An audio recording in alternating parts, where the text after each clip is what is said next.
I've been in the industry since I was about 12 or 13 years old. It's definitely a really awesome, happy, creepy family.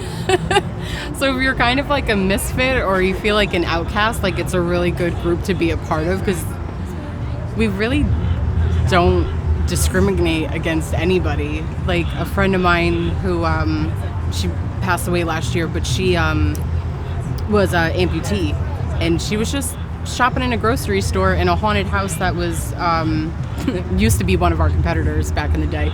Approached her and they were just like, hey, this might sound weird, but like we would like you to work in a haunted house because you're missing a hand. And she was like, oh my god, that's really cool, like I want to be a part of it. So that's how she got into it, and she had a blast with it, even though it was something that she did kind of struggle with, which I mean I think anybody would struggle with, you know, missing a limb.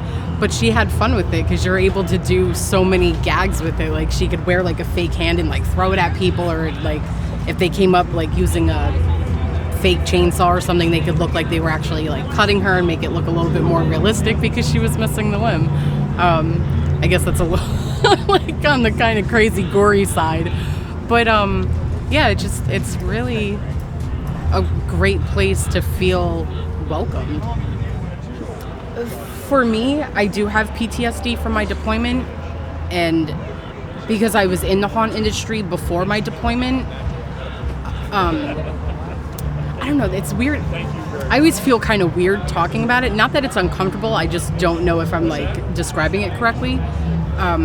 Because oddly enough, on my deployment, I guess from seeing certain things over there, blood kind of became one of my stressors to kind of like exacerbate my PTSD. And some people are like, well, how, if that's your stressor, how are you in the haunt industry? And I'm like, well, I guess to get on like graphic details, the smell is different, the texture is different. Like, I mean, I guess for somebody who's like a cop, a fireman, EMT, or a doctor that has been around it a lot, like, you know. So like there's the big difference between like reality and fake. And it's kind of a nice place to like, it's a good safe place to like let out your demons, so to say. Because when you're scaring people, like you really do get in the character, and like we do kind of joke that it's like free therapy, because you could just like keep everything pent up from that week, like your boss is pissing you off, or like your landlord, or your kids, or just anything that just is like a normal thing that just gets you a little and then you just keep it in all week, and then as soon as that Friday, Saturday, Sunday hits, you just unleash those inner demons, just So it kind of has helped in a lot of ways with coping through things. But I'm glad that I was in the industry prior to joining, because I think if I got in the industry afterwards, maybe some of the like blood, guts, and gore would be a little triggering.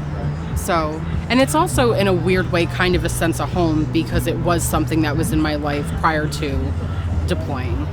So, and like I said, with the whole non-judgmental family aspect, when I came back and I started working at the haunted house again, some of the people that knew me from before kind of saw that there was a difference in me, but you know, they didn't really get on me about it or ask a lot of questions. And then the people that I met after coming home from the military, you know, some people just ask like, oh, we've noticed like these little things about you. And I'm like, well, I guess I'm a little quirky. I have like PTSD. So, and I do kind of make jokes about it. I'm not trying to like make light of PTSD. It's just how I cope with it. I just make a lot of jokes. I mean, I guess humor is the best medicine next to horror.